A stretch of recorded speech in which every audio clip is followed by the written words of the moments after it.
നമ്മൾ ഈ സിനിമാ മേഖല എന്ന് പറയുമ്പോൾ എന്നും വിവാദങ്ങൾ ഒപ്പമുണ്ട്. സിനിമാ മേഖലയുമായി ബന്ധപ്പെട്ട് എന്നും വിവാദങ്ങൾ തന്നെയാണ് ഏറ്റവും കൂടുതൽ ചർച്ച ചെയ്യപ്പെടുന്നത്.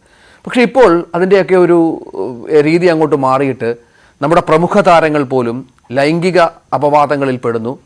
ഈ പറഞ്ഞതുപോലെ നടിമാർ തുടർച്ചയായി എന്ന് പറയുന്നു. ഓരോ ദിവസം ഞങ്ങളിവിടെ ന്യൂസ് ഫ്ലോറിൽ കാത്തിരിക്കുകയാണ്, അതായത് ആരൊക്കെയാണ് ഇന്ന് വരുന്നത് എന്നുള്ളത്. ഇത്ര വലിയൊരു പ്രതിസന്ധിയിലൂടെ ഇതിനു മുൻപ് ഈ മേഖല കടന്നുപോയിട്ടുണ്ടോ താങ്കളുടെ അനുഭവത്തിൽ? എല്ലാ രംഗത്തും ഇത്തരം പ്രശ്നങ്ങളുണ്ട്. അവിടെ പീഡനം എന്നുള്ള വാക്ക് ഞാൻ ഉപയോഗിക്കാൻ ആഗ്രഹിക്കുന്നില്ല. അത് ശരിക്കും അത് ചെറിയൊരു ശതമാനേ വരുന്നുള്ളൂ. ഈ സത്യത്തിൽ സിനിമ തുടങ്ങിയ കാലത്ത് മുതൽ സ്ത്രീയും പുരുഷനും ബന്ധപ്പെടാറുണ്ട് ഇവിടെ. ഉദാഹരണമായിട്ട് നമ്മൾ ആലോചിക്കേണ്ടത് ഇപ്പോൾ എനിക്ക് പേര് പറയാൻ മടിയുള്ള ആളൊന്നുമല്ല. ഇപ്പോൾ ലോക സാഹിത്യത്തിൽ തന്നെ ഏറ്റവും കൂടുതൽ സിനിമയിൽ ജോഡിയായിട്ട് അഭിനയിച്ച് പ്രേംനസീറും ഷീലയാണെന്ന് ആലോചിക്കണം. ആ ഷീലയും പ്രേംനസീറും തമ്മിൽ ഉള്ള റിലേഷൻഷിപ്പ് പഴയ എല്ലാവർക്കും അറിയാവുന്ന കാര്യമാണത്. നസീർ സാർ തന്നെ പറഞ്ഞിട്ടുണ്ട്, ഞാൻ ഏറ്റവും കൂടുതൽ കെട്ടിപ്പിടിച്ചത് ഷീലയാണ്, എൻ്റെ ഭാര്യയല്ല. അത്ര സിനിമകളായിരുന്നുള്ളതാണത്. അവർ തമ്മിൽ കല്യാണം കഴിക്കാൻ പോകുമെന്ന് പറഞ്ഞിരുന്നു, പ്രശ്നങ്ങളുണ്ടായിരുന്നു പറഞ്ഞു, അവസാനം തെറ്റിപ്പിരിഞ്ഞു. അവർ ശത്രുക്കളായി മാറിയെന്ന് ആലോചിക്കണം. പിന്നീട് അവർ ഒരുമിച്ച് സിനിമയിൽ അഭിനയിച്ചിട്ടുണ്ട്.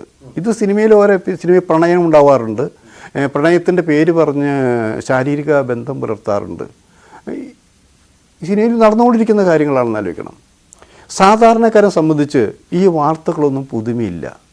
അവർ ധരിച്ചു വച്ചിരിക്കുന്നത് സിനിമയിലെല്ലാം ഉണ്ട് എന്നുള്ളത് തന്നെയാണ്. ഇപ്പം എൻ്റെ 44 ഇതിൻ്റെ ജീവിതമുണ്ട് സിനിമയിൽ. അപ്പോൾ ആ സിനിമയിൽ അന്നൊക്കെ എന്ന് പറഞ്ഞാൽ ഇത് വലിയ കാര്യമല്ല. ഉദാഹരണം ദിലീപിൻ്റെ കേസ് തന്നെ വന്നില്ലേ? ആ ദിലീപിൻ്റെ കേസ് ഇത്രയും വന്നു, ഞാൻ നിങ്ങളുടെ ചാനലൊക്കെ വന്നിട്ടുള്ളതാണ്. ശരിക്കും എനിക്കെതിരാരും കേസ് കൊടുത്തിട്ടില്ലല്ലോ. അല്ല, ആ വാർത്ത സത്യസന്ധത ഉണ്ടായിരിക്കണം. ആ വാർത്ത തന്നത് ദിലീപിൻ്റെ കൂടെയുള്ള ആൾക്കാരെന്ന് ആലോചിക്കണം.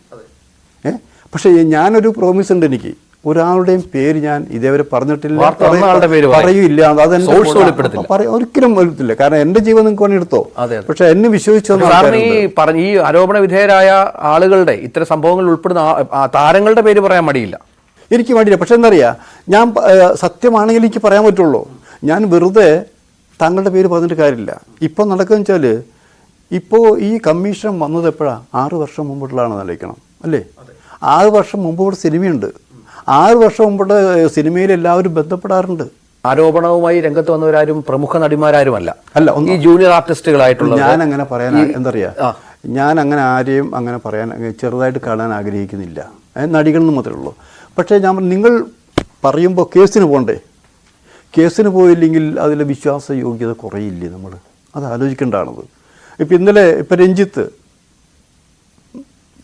രാജിവെച്ചു, ഇഷ്ടമില്ലാതെ രാജിവെച്ചത്. സിദ്ദിഖ് രാജിവെക്കേണ്ടി വന്നു. ഇനി പലരും രാജിവെക്കും, ഉറപ്പാണ്. ഇനി രാജിവെക്കും പലരും. അങ്ങനെ ഒരു പീഡനങ്ങൾ ശരിക്ക് നടക്കുന്നുണ്ടോ എന്നുള്ളത് നടക്കുന്നുണ്ടെന്ന് ഞാൻ പറയില്ല.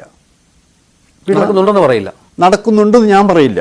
കാരണം എൻ്റെ അറിവിൽ പീഡനങ്ങളല്ല, 2 ശരീരങ്ങൾ തമ്മിലാണ് നടന്നിട്ടുള്ളത് പ്രക്രിയ. ഈ 2 ശരീരങ്ങൾ നടക്കുന്ന പ്രക്രിയ 2 പേര് എൻജോയ് ചെയ്യുന്നില്ലേ?